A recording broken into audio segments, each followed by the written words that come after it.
Monday night in the city. DJ LeRoy, how are you? Indeed, NightWatchman. You know, you love to actually just bring out new premieres. You love that.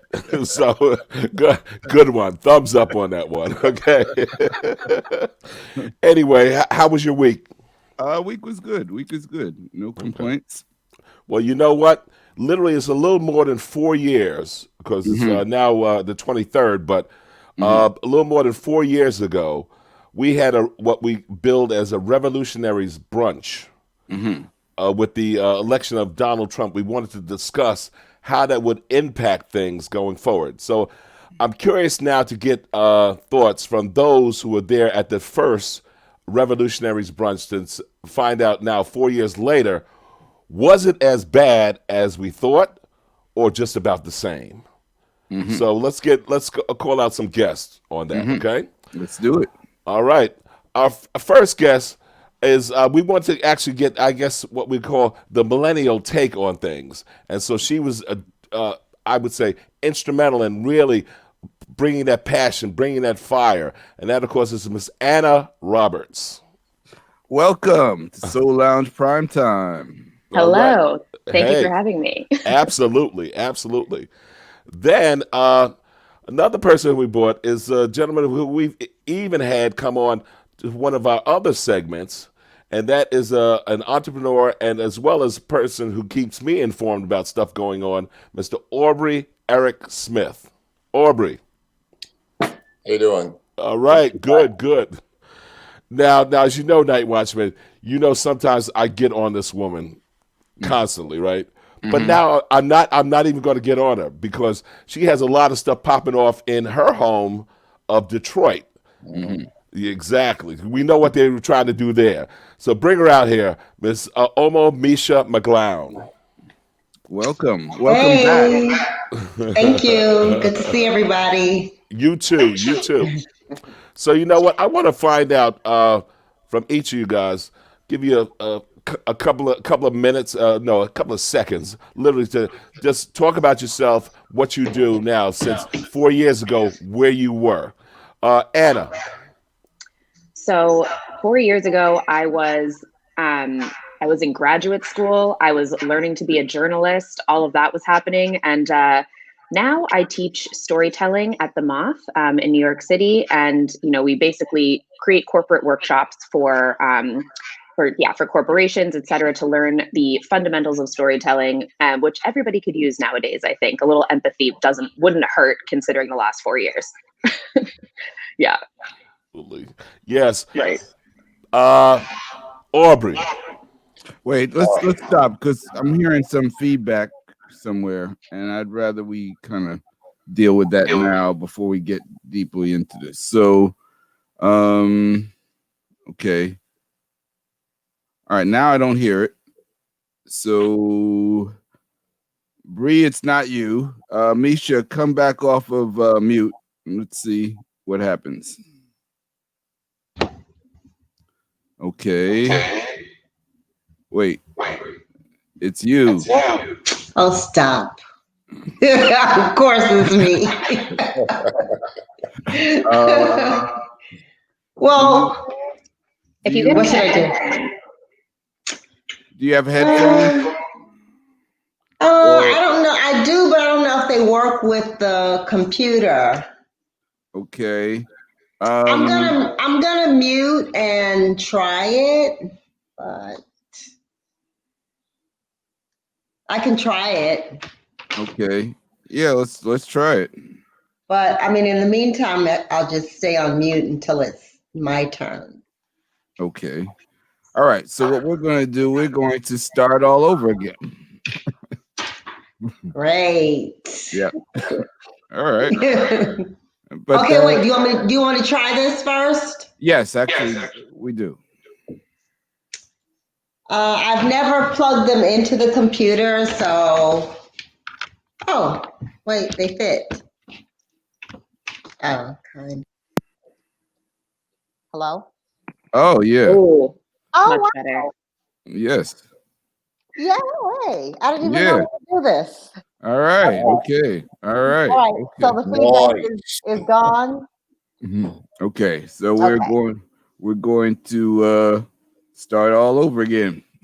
Sorry, Anna. Cool. No worries. It's all good. It's all right. It's all good.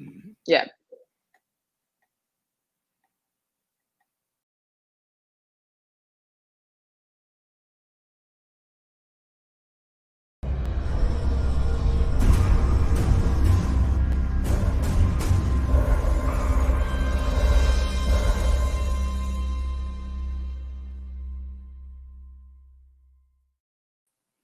Monday night in the city, Soul Lounge Primetime on WHCR 90.3 FM and also streaming on our YouTube channel. DJ LeRoy, how are you? You're on mute. You know, you DJ. see what happens. You see what happens. I forget about these technologies. All this technology. It's it's a lot. Some incredible. Yeah. Totally. So literally a little more than 4 years ago, this guy had come into office. Okay, and we had what we called a Revolutionaries brunch, and Lord knows we had no idea what we were in for as a country, as a people. And so with that, I wanted to bring out 3 people who were at that Revolutionaries brunch to have an open discussion about was it as horrific as they had imagined, or was it just par for the course? In other words, they expected this. And so let's bring out those guests. All right. Our first guest is a woman who was there, and at the time, I actually learned that she was in grad school, so she's going to tell us all about it. She's what we call one of our millennials who brought the fire and passion, Miss Anna Roberts. Welcome, Hello. Anna. How Hello. are you, Anna? Doing great. I mean, much better than I think on the eve of this 4 years ago. Excellent. Yeah. And next person who was there was certainly a gentleman who's been on Soul Lounge before, so we call him one of our friends, and he's the brother who keeps me informed about stuff happening worldwide, and that, of course, is Mr. Aubrey Eric Smith. What's up, Aubrey? What's up, Kurt? Glad to be here again, man. You got it, my brother. You got it. And like I say, and Aubrey and I know that at one time we were going to ban this woman. We were going to take her green card. But, we said, hey, if she shows up today, then all is forgiven. And this is our curator extraordinaire, Miss Misha McClown. Hey. Hi. Hey, everybody. All right. Excellent. So, y'all, I want to have this frank discussion. So I want, let's say, 4 years ago, right? Was it what you envisioned? Where were you? What are your thoughts and impressions? Anna. So 4 years ago, I was finishing up graduate school in journalism, if you can believe it. Being in journalism school during the 2016 election was pretty ridiculous. And I have since not been into journalism at all, and instead now work at the Moth, teaching storytelling to corporations, designing storytelling workshops to bring empathy, kindness into corporate settings, which often can lack those things. I think we all know that. So yeah. And I think 4 years ago, I really had very, very low expectations. And I think all of those low expectations were met and exceeded, but in the negative sense. And it was just as bad as I feared. I actually was thinking a little bit about, just the difference between election night then and election night this time. Election night then was like, maybe had a couple of whiskeys too many, was very upset. This time it got dragged out for, a couple of weeks, it feels like, but it was overall a much better experience this time around, I would say. Yeah. Excellent. Aubrey, do tell, my brother. And also tell me, when did you become such a news fiend, a hound? I mean, you keep it coming. You keep that stream coming. Well, everybody might not know what that means between you and I, but I constantly send my friends information on a daily basis about what I think is pertinent. And it connects to what I was doing 4 years ago and what I'm doing now. 4 years ago, I sensed something was wrong on social media and in the country.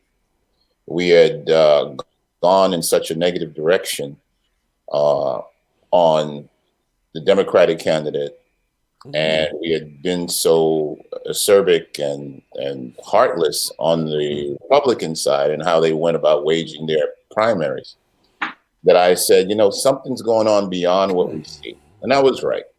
There was Russian interference. There was, misinformation, et cetera, et cetera, et cetera. What did I think would happen if Trump got elected? Exactly what happened. And as far as where I was then and where I am now, to be very quick, I was suspicious of social media. I was suspicious of the media in particular. Anna interviewed me, I remember. And I questioned her about it. And since that time, the reason why you get so many pieces of information from me directly is because I don't do that on social media anymore. I've left Instagram. I've left Facebook. I still will drop in to do some social stuff with some websites that have, or some pages that have nothing to do with my personal life. I am gone, not to return, because I feel that those platforms help bring us to where we are today. So that's the difference between me. Then I was innocent. That was kind of now it's been proven too well, and I can't do it. So that's where I am now. Gotcha. Wow, Bree. Wow. Okay. Well, I have also noticed that your social presence has definitely dropped, and so has yours, Misha. So do tell, did you go through some of the same catharsis that Bree has gone through? I don't think so in terms of social media. I've always kind of had an on and off again relationship with social media. Sometimes it just gets to be too much. But for me, it's important to be there on the platform and to check in. So sometimes I'm there. I'm just very quiet and I'm checking y'all out. Observing. Yeah.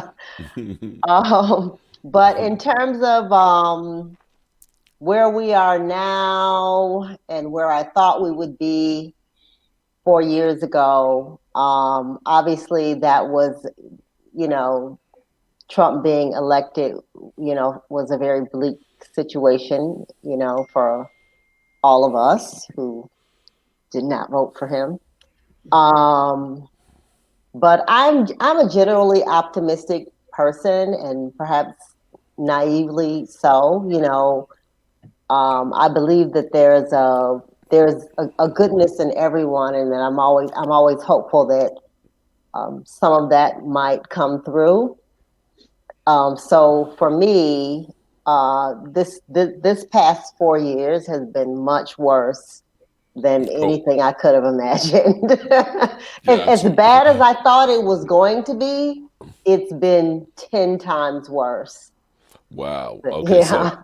So basically, I guess capitalizing on what you said, Anna, far exceeded your expectations in the worst way. Yeah, exactly. So now tell me, in terms of what we are seeing on the Republican side, in definitely calling out fraud, let's say saying that, that Trump actually won this election. I mean, what is the end game? Is it just to sow confusion? What? Bree, tell me.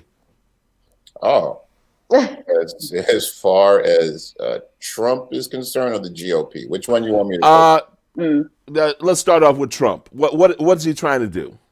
Trump is doing exactly what he's branded himself to do. He's being obstinate. He's being cantankerous. He's being insulting. He's being unforgiving as far as it comes to the rule of law. He won't go quietly into that good night. That's what he's doing. Everyone expected him to do what he's doing. Everyone understands that he's going to continue to do what he's doing until he can't do it no more. As far as the GOP, after the election, the GOP found out one thing, and it was a revelation for them. Okay? Number one, Trump did not lose the election. Joe Biden won the election. Donald Trump got the most votes of any candidate in the history of the United States, except for one guy named Joe Biden. So the Republicans figured out this guy is for real. He's not dissipating. He's not going to be diluted as of now. He's very potent. And they found out one other thing, which was the most important thing, that they were not stained and tainted by this guy's stench, that he has, rolled around in some of the most unforgiving acts in the history of the presidency. They felt that they would go down with him. And to their surprise, on the morning of the 4th, they actually gained seats. They actually maintained the Senate. They actually were doing things that they never thought they could possibly do, having been led down the trail with this guy.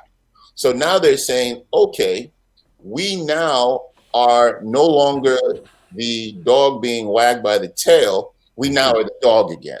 So we're going to let him do whatever he wants to do, because we got 2 seats in Georgia. All we need are those 2 seats. If he's going to and get the base nice and generated or stimulated with his lies, so be it. We just got to wait 60 more days. Let him do his thing. We'll throw him away, and we'll stay in power. That's all that's going on. Wow. Wow. Anna. Yeah, I totally agree. I think the only way the Republicans feel that they can maintain this illusion is by doubling down. That's what they've been doing this entire time. I mean, it's literally Mitch McConnell's entire strategy since the Obama years, right? Like, just be obstinate, block everything, double down over and over again, because otherwise they're going to be called frauds, or called out as frauds, and their base might actually believe that it's true. I don't know. I mean, they've created such a web of misinformation with Fox News, et cetera. But the only way to maintain that lie, and to Bree's point, to stay in power, is to continue to lie, to continue to lie. Yeah. Wow. And all of y'all, and especially you, Misha. I mean, can I get a chance? Oh, yes, absolutely. NightWatchman, please. I think if we talk about Trump, we also have to look at his protection motives. And also the fact that Trump has always operated as a crime boss. So in criminal enterprises, you want to follow the money. And so he has used this time to continue to fundraise, which is, from his perspective, he's probably going to need to build up his chest for legal, his legal bills in 2021 are going to be through the roof. Because everybody who was coming at him before is doubling down, and there are potentially a lot more actions that are going to go on different levels. We don't know if there are going to be federal actions against him. Biden has not necessarily signaled one way or the other whether he's going to be aggressive in going after Trump for what I think there are many crimes that he's committed on many levels. But we know that certainly here in New York State, Tish James is probably going to continue her efforts against him, and we'll see those types of things going on. So we know he's still trying to push this, even though it's ridiculous. He's been losing every challenge in court pretty much.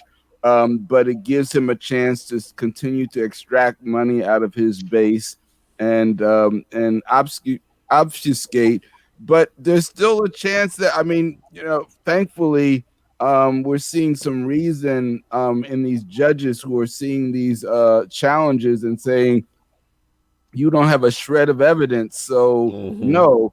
And then what's happened is, one thing about lawyers, and we saw this from Sessions, when someone is trained as a lawyer, they know that there are consequences for lying.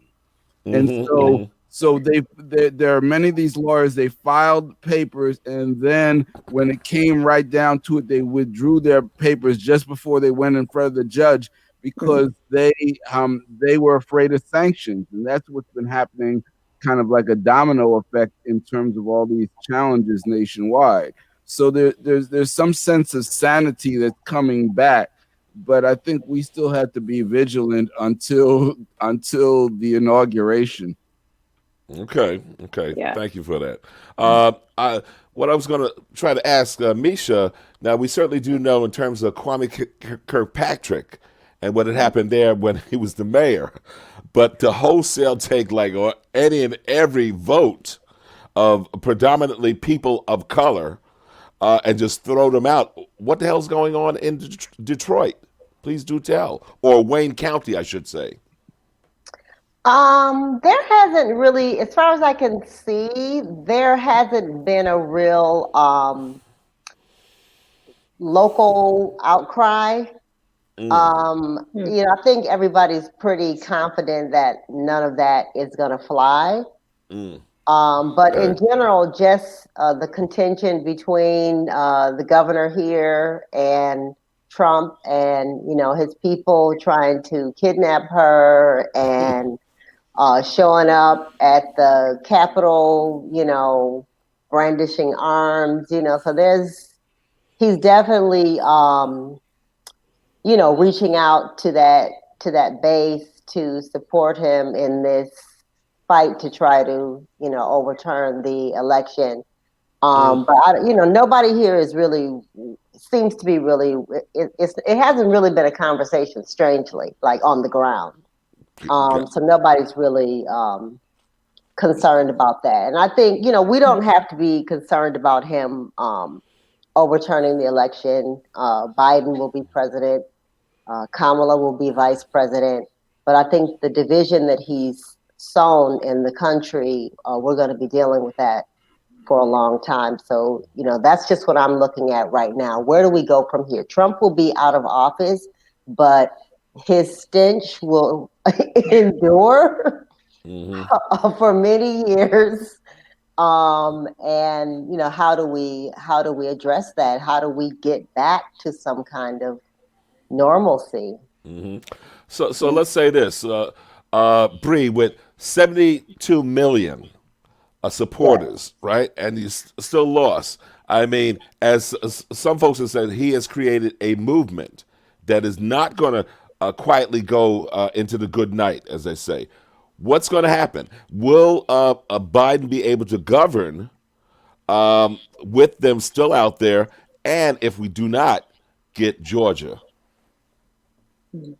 Well, those are different questions. I would like to talk about the 72 million. Okay. That's more important to me than the other two things. The other two things will work itself out. But how did we get to 72 million? How did it happen? Yep. Because when everybody woke up the next day, there is no one whose mouth did not drop and said, my God, how did this beast get 72 million of our neighbors, friends, family to vote for him? It happened in the single most telling, intriguing, potent part of his presidency. That was the point where this all changed, and you could foresee the 72 million. It happened in the lobby of Trump Tower.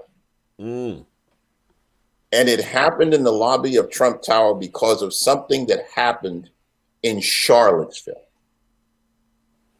Okay. Charlottesville is where Heather Heyer was killed by that white supremacist. Charlottesville is the place, which is the college town of the University of Virginia. And the reason why people went to Charlottesville was because of the Confederate statue that was in a park, that they were there to protest one group of liberals versus another group of conservatives, as well as evangelicals, as well as some very right-wing terrorist type Proud Boys, etc., militias.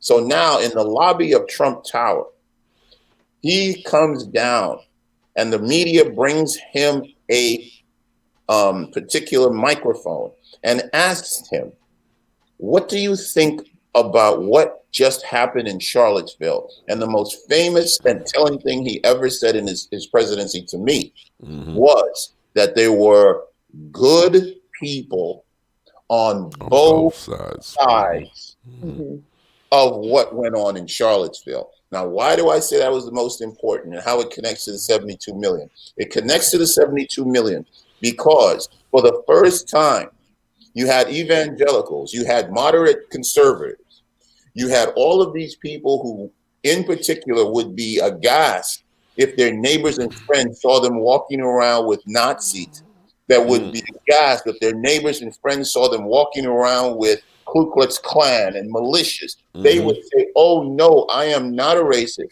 I am not a terrorist. I am not that. Please don't think that of me. Trump said, you ain't that. And you can walk with them. You can talk with them. You can be amongst them. You can get in chat rooms with them. You can do all this with them and still be a good person. So that conglomeration, that unholy union is what we saw on the day after Election Day. 70 million. Because they have all gotten into bed with each other. There's no longer you lay down with a dog, you catch fleas. No, you can lay down with that dog. You can pet that dog. You can do everything with that dog and still get out your house and feel you are absolutely stainless. That's what I got. That's what I think about what's going to happen next. Because that behemoth that Trump created ain't going nowhere. Wow. Anna. Yeah, I mean, it really is that. It's sort of just this lack of understanding and I think empathy for other people, truly, to be able to say, this comes back to a big thing that I feel, that I think that I come back to all the time, which is essentially the destructive kind of nature of American individualism. A lot of times it becomes an excuse for people to go, me first, me before anybody else. It's very much what the president said too. America first was his thing, but it really was about Trump first. It was his personal interest.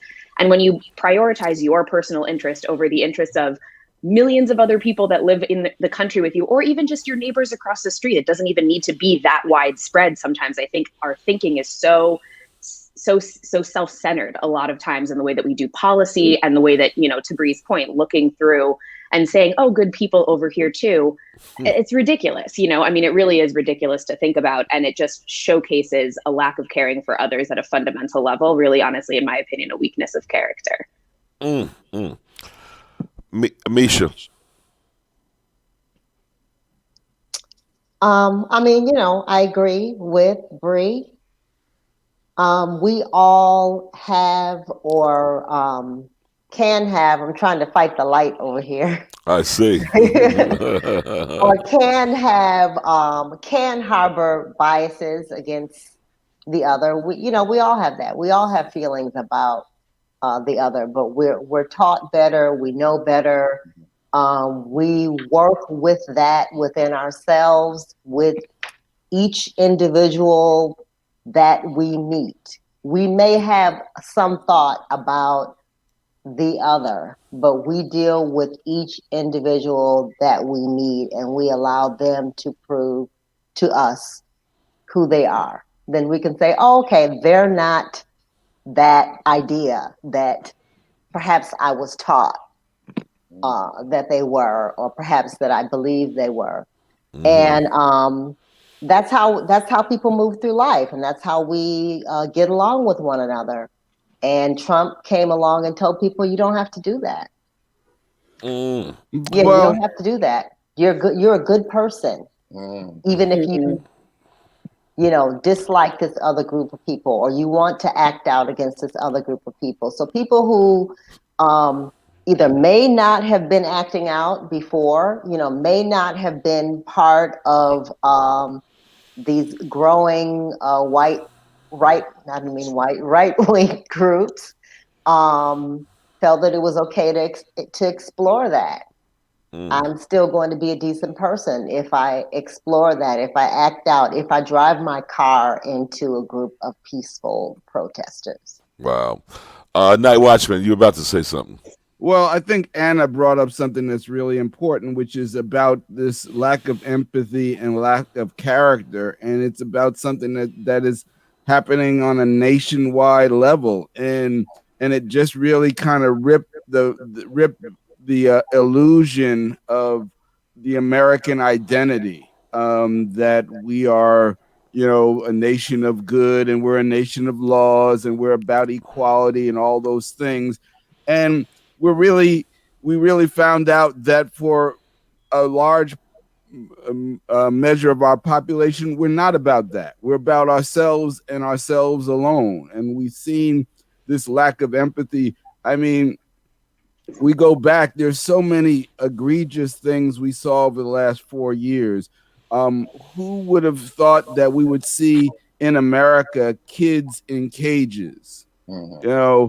There have been so many abusive things that we've seen throughout the 4 years that people are just like, okay.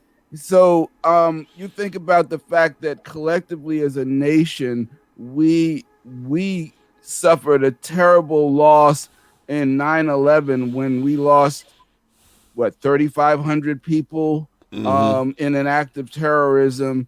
And now, this year we've had 250,000 people pass from COVID, and there's no national mourning. There's no acknowledgement that it even really happened from this administration. And so we can't put that all on Donald Trump, because all he did was uncover what was already there. In many respects, he did us a favor by X-raying the country so we could find out where the pathology is, and we found it. And the real ugly truth is that if we didn't have a pandemic, we would probably be looking at a second term from Donald Trump. Gotcha. One of the things that you mentioned, and all of you knows that we have the underbelly, and that is the loss of, let's say, white privilege. What does that mean? Knowing that there is essentially a browning of the country. Anna. A loss of white privilege. That's interesting. I think I think that really generally maybe the concept is like that it's been, a little bit more insidious. I don't know how else to say that. It's more sort of hidden, some of the advantages. I think a lot of people kind of look at Obama's presidency and say, oh, well, one black man was able to rise to the highest office in the country, so therefore racism is over, or something like that. I mean, if you have no interaction with people of color, people that are different than you in some capacity, in any way, even maybe that seems like a reasonable thought, but really it's very naive, I think. But yeah, I'm curious about this too, because I think that it does really stem from fear. I mean, I think that if we look at the Trump presidency over the past 4 years, it started with grievance, it started with fear, and that's exactly where it's ended. It sort of is that idea that if somebody else gains something, then automatically I lose something, as opposed to everybody rising together. There's one of my it's an old study. I don't know exactly where it's from, but it's one of my favorite things, is because it's so indicative of what happens on a much larger scale. In a classroom, I think it was like in the 80s or something. Don't fact check me on that. I don't know when the study took place, but basically a teacher used to, is calling on people. They think that they're calling on people in class, the boys and the girls evenly. And then a researcher comes in, finds out that the teacher is favoring the boys in the class. And this is a female teacher. And then so the study was basically calling on one girl, calling on one boy, making it super even, and then seeing how the students reacted. And the boys felt that they had lost speaking time. They felt that it was unfair to them. And the girls were like, yeah, it felt pretty good, actually. This was nice. I was able to speak in class. Like, relatively innocuous example, right? But that is, I think, a lot of the time the sentiment of what's going on is that because some groups, white, cis, heterosexual men generally have been advantaged in this country since its founding, having a more even playing field, or even thinking about possibly having a more even playing field, feels like losing, feels like a disadvantage. Wow. Where in reality, it's just what equality feels like is a little, you gotta let go. Wow. Yeah. Gotcha. Bree. What's the question? First of Well, all, White privilege. White privilege. White privilege is let's just put it in these terms. We are the custodial generation. Our parents were a custodial generation. Our children will be a custodial generation in this particular country, if not world. The majority, as Anna so eloquently put, is in the throes of some sort of psychosis about losing a percentage of their power and relevance. This has been going on for decades. The xenophobic tendencies of these groups, of this majority, is something it's just not going away. We have to understand that it is upon us to walk this group, this white majority, and those that want to assimilate, to be amongst this white majority, blend in, to walk these groups towards the light of understanding there's nothing wrong with a minority majority. We are not going to replace you. We are going to join you in the privileges that you've experienced and enjoyed singularly, predominantly. And unfortunately, this transition of taking this group and holding their hand and walking them towards a better place is going to be generations in the making. So my children, their children will all be helping this group. I've come to peace with that. And I'll end it by saying this. When I'm Guyanese, and I came to this country in 1966. The first vivid memory that I ever had as a child was I was on 148th Street on the second floor, apartment 2C, in a bedroom with my parents and my two aunts and an uncle. And we were watching on a black and white TV, a procession go by on this TV. And that procession was for the funeral of Martin Luther King. I saw in real time, as most of us old heads did, that black man being eulogized and his wife, Coretta Scott King, holding his daughter in that pew, that picture that some people look at and say, oh, wow, I saw it live on my black and white TV with my parents, who looked just as aggrieved and just as shocked as she was. That was my first memory, real memory. I know where I was, what I was doing. Ain't nothing changed. And when I'm gone, unfortunately, my daughter, she's going to have to deal with that too. So again, I've made my peace with the struggle. That's all I got to say. Wow. So you know what? I'm kind of thinking, of course, around that time in the 60s, there was a television show that had a post-racial, post-species type of stuff. And that, of course, is Star Trek. So, Misha, no Star Trek? We can't all just get along?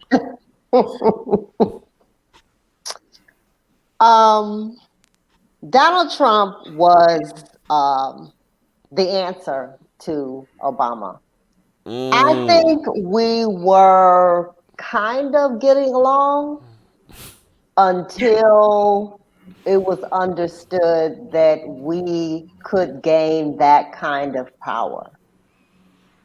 And I think that inflamed a lot of the racism that had possibly been dormant for decades. Because I just don't, in my lifetime, and maybe, I have a different perspective because I grew up in Detroit, but I have just never seen this level of racism in my lifetime. I mean, I know what happened, during the civil rights era. I mean, not that I wasn't there, but I was too young to really be cognizant of any of that. So, I know what my parents went through and previous generations, obviously, but I have never witnessed anything like this. I don't think a lot of us have witnessed this. Well, I think we have to, if we look back historically, though, we've seen these cycles. It started from the Civil War, there was Reconstruction, and then there was a backlash that brought in Jim Crow. You know, we had the civil rights in the 60s, and then in the 70s, we had Nixon start bringing in his Southern strategy. We had Jimmy Carter, followed by Reagan. We've continued to have these cycles that every time we reach a certain level or start to see achievement, we see this pushback. And what it comes down to is, I feel like Black America is the conscience of this country, because this country was built on the promise, whether real or imagined, of equality. And as Martin Luther King talked about us cashing that check. That check got written, and it's got to be good for us, or it's not good for anybody. And so, but I think that we also have to look at, first of all, there's been no loss of white privilege. There's still a tremendous resource gap in this country.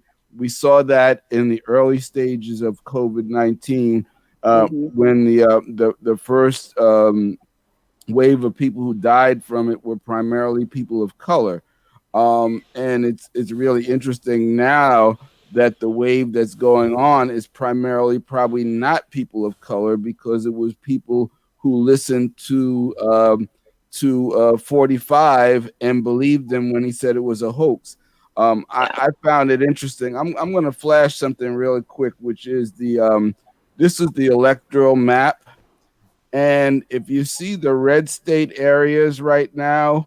Okay, go ahead. What are you showing? Is this what the... This was okay, gotcha. This was the 2020 electoral map, red states versus blue states. But you know what map looks like this right now? The COVID infection map looks a lot like that, and the same red areas, and particularly in the North Midwest, North and South Dakota, where you had a super spreader event where 250 to 300,000 people came to a biker rally. Oh yes, and Sturgis, and so all the deaths that are coming out of those were preventable, but they're all related to this mass psychosis that Bree talked about that we're dealing with, that literally has and I think that is going to affect the politics in many ways, that a lot of his supporters and a lot of people who believed in his psychosis are coming to a harsh reality that they can't get away from, because it has nothing to do with the villains that they made up in their mind. Immigrants didn't bring COVID-19. Immigrants didn't make them go out without a mask. Immigrants didn't make them believe that it was a hoax. And so at some point in time, there's got to be a sense of realization and atonement. And that's the only thing that's going to necessarily change those people. But for people of color, for Black and brown people in this country, I think we have to look at we have to operate as if this is not going to end. And what we need to do is we need to be more self-sufficient and less reliant on this system that is not only bringing them down, but it's also, the system is abandoning the average white person just as much as the average Black person right now. Okay. Well, okay. So what is the possibility of both of us, all groups, seeing their common humanity, their common struggle? I mean, Anna, what hope do we have? Great question to me. I'm like, what hope? I don't know. No. It's a big one. I think that, honestly, what I keep coming back to, and what sort of maybe what is becoming a guiding principle a little bit for me, is that I think a lot of what was in the Trump years was very short-term thinking, right? It was very much, I have however much time I have in here to get as many conservative judges on the bench. I am going to get rid of these climate, get out of the Paris Climate Accord, roll back EPA regulations so that businesses can make money for a little bit right now and have less restrictions on what they can do with the environment, et cetera. all of the sort of policies show really narrow-minded, short-term thinking. Mm-hmm. With a Biden administration, and to your question too, I'm hoping that we can kind of move into like a future and forward thinking and long-term strategy, which will hopefully, because honestly, some of these like social, racial, economic kind of divides of, you hear things about like people voting against their interests. If we're talking about like white working class folks who are voting for Trump, who would benefit by Democratic policies of raising minimum wage or universal health care, all of those sorts of things. There's an incongruence because either the messaging or what's going on in the media and like what people are hearing is so distant from the truth that you can't reconcile those two things. I'm not totally sure how we can come together on an ideological perspective at all. I don't know that it's worth, I mean, this maybe is too cynical, but I'm not sure that it's worth putting a lot of time and effort into bringing those people around instead of just getting policy and things done that are going to benefit people and more so talking about how this has affected people's lives individually. I mean, thinking about interviews I've seen of Trump supporters saying, oh, I've made more money in the last 4 years, but, the kinds of jobs or things that they're doing are not sustainable kind of things in the future that we should be looking at. Maybe we're talking about whatever, like coal plants or something of this nature that Trump is like, oh, we're bringing back coal, whatever. In a progressive or more progressive, at least Democratic administration, I would want to see a shift in that thinking and resources for those folks too, so that there can be a meaningful transition into something that's more sustainable long-term and have that long-term focus. But I don't know that hammering home even an ideological kind of coming together unity message, like all good for Joe Biden, I guess, for putting that as his platform. I hope that it worked to a certain extent, but I don't know how convincing it is as long as you still have the right-wing media apparatus spreading nonsense constantly. I think that it has to be shown through action, through policy, and really just hitting that home ultimately that things are changing for the better and we can show that to people. But yeah, at this point, I don't know that we're coming together. Gotcha. No. Oh, I hear you. Yeah. Bree, what say you? What hope? Oh, hope. Oh, there's tremendous amounts of hope. Okay. There are a couple of things that happened recently that I didn't see coming that I can think are hopeful, and I'll quickly mention what they are, and then I'll tell you what is the galvanizer. Okay. And what's the real enemy. I'll end my conversation with that. Number one, I saw in the state of Florida that the minimum wage now has been approved of $15. Number two, I saw in the state of Oregon that all drugs are decriminalized. Heroin, cocaine, marijuana. If you are caught with any amount, you will be given a stern warning or a fine, but jail time is no longer going to be something that they're going to be doing. So those are liberal points, one ultra liberal and one in a conservative state that I thought would not happen away. So those are good news for me on election day, that we're moving in another direction. Whether you're for them or not, we are moving in a positive direction. As far as hope is concerned, the hope that I have is that people realize that the enemy is not white versus black. The enemy is actually all of us versus the super rich. Okay. You have a situation where the 1% has done amazingly well after the financial crisis. The 1% has done 10 times better than that after the COVID crisis. In $1960, the American worker, if you were to use inflation, et cetera, all the way to today, the minimum wage should be around $22 to $30 as opposed to $7. Okay. We all need to realize that. There was a study that was done that since the World War II, if we had had the same amount of percentage of productivity and income, the 1% owes the rest of us $47 trillion. That was just a study that was recently done by Robert Reich. You can go to his site. Okay. Now, these are all little tidbits I wanted to throw in really quick. I'll end it by saying this is what the real problem is. And Charles Koch, who is an infamous right-wing rabble-rouser billionaire, he lamented the fact that he had helped to keep the Tea Party going. Because he said that in putting the Tea Party to astroturfing them, which is taking their grassroots movement and amplifying it with resources, he said doing that was a mistake that he regrets, because that Tea Party then begat what we now see as MAGA and Trump, and it's out of control. He laments it. What I'm saying to you, the biggest problem we have now is the perception that conspiracy, okay, is essential. Everyone has one. Everyone had, they had Pizzagate. They had, which is real. They have QAnon.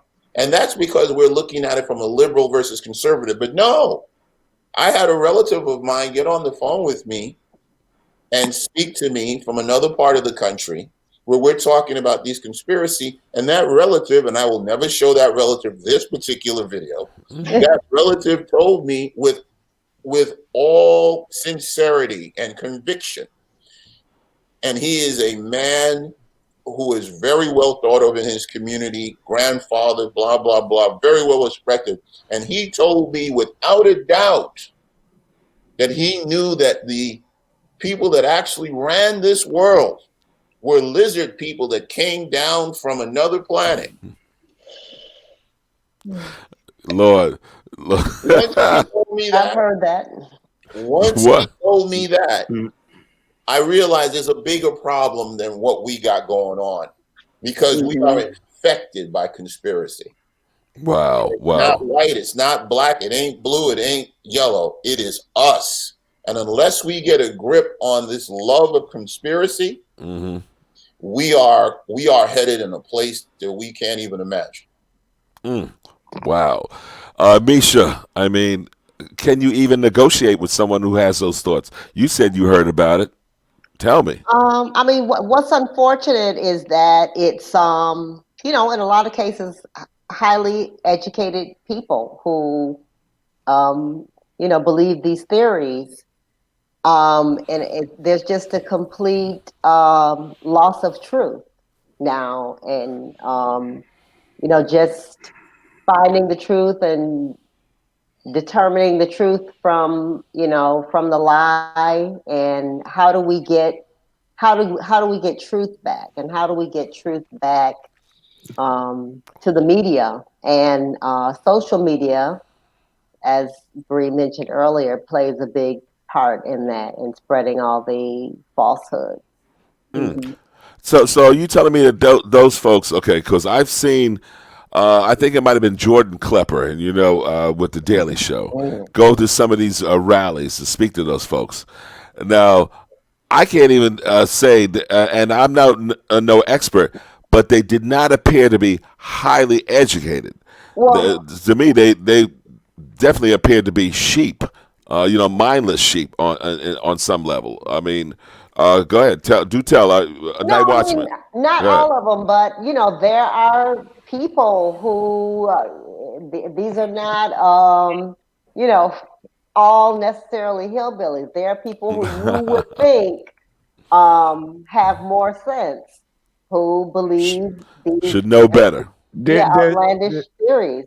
There's more diversity to the MAGAs than just the toothless hillbilly, and we saw that leading up to it. Certainly saw it in 2016 when you started to have these conversations, and I remember starting to have conversations with people, and they were like, "Well, I kind of agree with Trump," and then it wasn't so. They were starting to come out, and we have to contend with the fact that there is a broad cross section.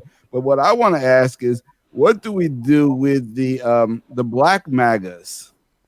Are we inviting them back to the cookout? No, they're not coming to the cookout. We know that already, Night Watchman. So someone, tell me about the Black MAGAs, including some of those rappers who have come out publicly. Anna, please do. Oh, I have complained so much about Lil Wayne and 50 Cent, et cetera, with all these things that they've done. I mean, it's honestly, what it really is to my earlier point about the individualistic nature. They said it when they, talked about these things. That was like, they were worried about their money. Whatever, 50 Cent was like, I don't want to lose my money. Same with Lil Wayne. They don't want to be poor. Like, that's literally what they've said.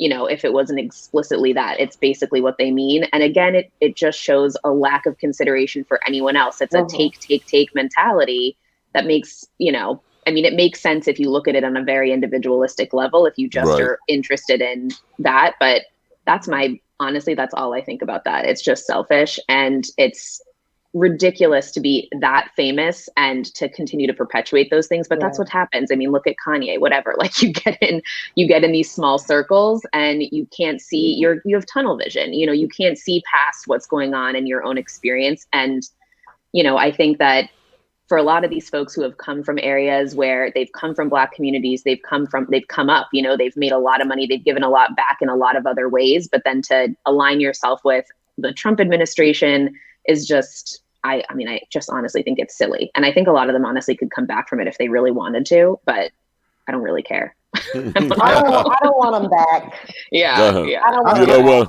I think they're a non-issue, actually. I don't think Lil Wayne, I don't think anybody changed their vote because of Lil Wayne. I don't think anybody changed their vote because of 50 Cent. I think that they were put up there because the Trump administration or the Trump campaign always goes for celebrities over people of thought.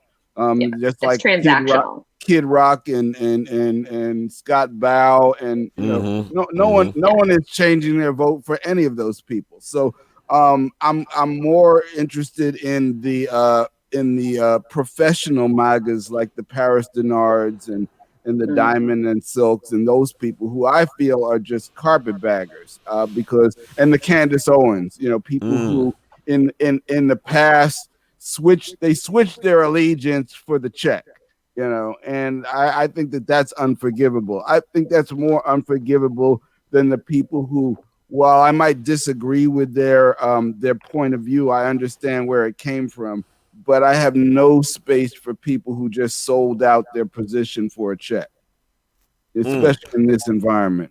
Got it. Bree. Should they be invited back to the cookout is what you're yeah. It was a rhetorical question. Of course not. First of all, it has to be done by individuals. I'll just really do it really quick. We're talking about Lil Wayne. We're talking about Kanye. We're talking about Ice Cube. We're talking about 50 Cent. Okay? Lil Wayne, the reason why he got in the camera with President Trump and took a picture was because he is facing a 10-year prison sentence for gun possession. It's a federal case, and in particular, Lil Wayne knows that he is currently sick, he's addicted, and him going back to jail is something he will never want to do in his current condition. He doesn't have enough money in which to fight this, and the only avenue he had in which to go ahead and try to stay out of jail by possibly a federal pardon would be Donald Trump. That's why he took a picture with Trump. 50 Cent is a contrarian.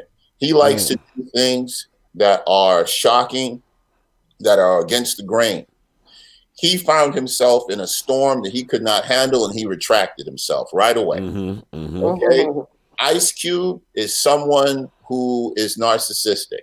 He felt that his particular way of helping out the American Black was the best way. All he had to do was go to the Democrats with his plan, and then he's going to go to the Republicans with his plan. Well, the Republicans saw him coming, saw that he was wearing a pork chop suit, coming into a wolf's den. He walked into that wolf's den. They ate him alive. The black community says, you just got ate up. And he was like, what y'all talking about? That's right. When you start talking about Kanye is a billionaire. Yeah. He is a bored billionaire. He is someone that sees a lunatic like Trump ascending all the way to the presidency. Trump is his friend. He is just as unique and crazy as Trump, and Trump is just as unique and crazy as he. Trump says, hey, man, you know what? I really love to see if I can get a black vote. Could you help me out? No problem, buddy. You take care of me when this is all over. I'll go and you can help me get on the ballot in all these different states because I have no apparatus. You get the GOP to back me, and I'll do it for bumps and giggles. That is how Kanye got involved in it. He could care less because factually, all he wants to do is get some shine and not be so bored. So when you look at all these individuals, I'll add one rapper you don't know anything about, Lil Pump. Lil Yes. Pump went there and stood on the podium with President Trump, and unfortunately, Lil Pump was not registered to vote. So when it came time for him to vote for Trump, he told everybody, y'all know I was just doing what I do. I ain't got no reason to vote for that man because I can't vote. So it's a mixed bag of tricks when you start talking about this. But the one topic I will tell y'all is probably the most important topic in the black community today. Okay. Well, and it's an obscure one, but it's one that really made me think because I followed it directly along with this particular election. And this is a very controversial and a topic that really drives a wedge in between our diaspora. Mm-hmm. It is the American descendants of slaves. Okay, Those of us that know what that means knows that that particular group has been resentful of not only Obama, but also Kamala. Because they in particular feel, and Ice Cube is one of their heroes. And this is the basis of why Ice Cube thought that he could go with the agenda for Black America, okay? Because Barack Obama was a mixed race Black person, white mother, African father. He was not in any way, shape, or form based on ADOS feelings. He was not an American descendant of slaves. But yet he was considered the first Black president. And many in ADOS felt, no, that's not the case. And they were very bitter. They didn't want to come out to vote. They didn't feel this was something they wanted to do. Here comes Kamala. And they're saying, can you believe this mess? Here we go again. She has a Jamaican Black father. And she has an Indian mother. Again, not an American descendant of slaves. And now she is the first Black vice president. They feel slighted. I don't necessarily agree, but I doggone sure feel what they're trying to tell me because it's making logical sense for them to be agreed because in definition, they have been passed over. That is an issue that we as a family at this cookout going to have to deal with. So I just want to put that out there. Gotcha. Go ahead. As an ADOS, I'm not familiar with that sentiment or with American descendants of slaves not feeling connected, particularly to Obama. Because, I mean, I don't know. I just, this is another conversation, I guess, for another day. Well, there's a definition and there's a movement. Yeah. Yes. That movement, you can Google it and you will see what they thought about Obama. You can Google it and you can see what they think about Kamala. And you can Google it and you can see what they think about reparations. So I'm not saying that every American descendant of slaves feels this way, but as a movement, it's there. Eric Reed and the rest of them. I think other than movement of the mouth, I don't know if there's more movement behind it than that. There's a lot of talk. Oh, there is. Well, there is. Is the movement such that they did not vote for Obama? Is that what you're saying? What I'm saying to you is there was clear resentment that emanates from that group, that organization, of which there is one that you can go to their website.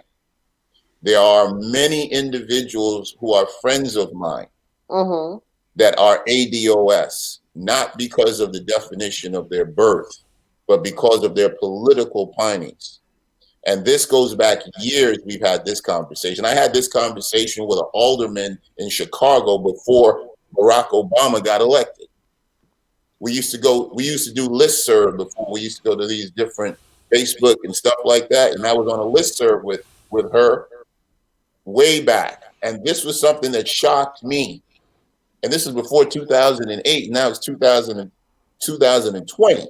So I've heard by ADOS long before they organized. Now they organize. This is news to me. I'm happy to be able to share this with you. I've got to interject that we're winding our time down. So yes, I'm going to give everybody a chance to make a last statement before we close out a great, entertaining, and informative show. Absolutely. Anna, close us out. I will just say, to Bree's point, one of the people that is big in ADOS is this woman Yvette Carnell. That's where I started when I first found out, because my parents were into this movement, not necessarily super active, but this is how I found out about ADOS particularly. Wow. So that's for people to go check out if they want to see what's going on, if they're not aware of this. Yvette Carnell is a good place to start, and you will go in a million different branches after that. But anyway, for the last sort of statement, this conversation's been really interesting. And I find that just honestly looking forward, I'm so ready to be done with this Trump nonsense. Like, I guess that's where it is, but it's not going away, I think, is the other part. Like, I want to be hopeful, to Bree's point. I want to be able to find those moments of hope. But I think that a lot of times I'm on that other side of feeling like there's a lot of work to be done. And maybe one good thing that we can take from the Trump era is the amount of activism that's come out of this. I mean, it shouldn't have happened this way. I really wish that he wasn't, a catalyst for a lot of things, but Black Lives Matter coming into national prominence, being a household name, not something that people in the media particularly are afraid to say. It's been way too slow in my opinion, right? But the media calling out Trump's lies, not covering certain things, and finally being able to move away from that and hopefully changing the news media, I would hope, for good, and being even more discerning and taking a harder look internally as to how they affect the conversation. Same thing with these social media giants. We have a lot of things we need to work on as a country. We have a long list of topics that we need to address, but at least one thing that I can say coming out of this is that it has put into sharp relief a lot of the major issues that we need to tackle. And I really hope that a Biden administration will allow us as a country to start to work towards those things on a national scale. Thank you, Anna. Omo. Oh. Briefly. Okay. The elation after the election results came in was unexpected, refreshing, but unexpected. I was surprised. But then after all that died down, the dancing in the street, singing and all that, the anti-protest, the realization set in that 70+ million people thought the country was going in the right direction. Gotcha. So, we will get a new president, but to Anna's point, Trump is not going anywhere. The division is real. That will be there. We all have a lot of work to do, and I think we all just have to do the work, starting in our communities and on the local levels. Start where we are, where we all have this work to do, and support each other. Got it. Perfect. Bree, take us out. I will take us out by saying there is a famous Chinese saying: "May you live in interesting times. That's all Is I that have. it? That's That's good. it. That was good. It's a curse. Night Watchman. Well, these are interesting times. Keep your head on a swivel. Stay focused. And we need to look at the economic agenda for 2021. Gotcha. Well, thank you all.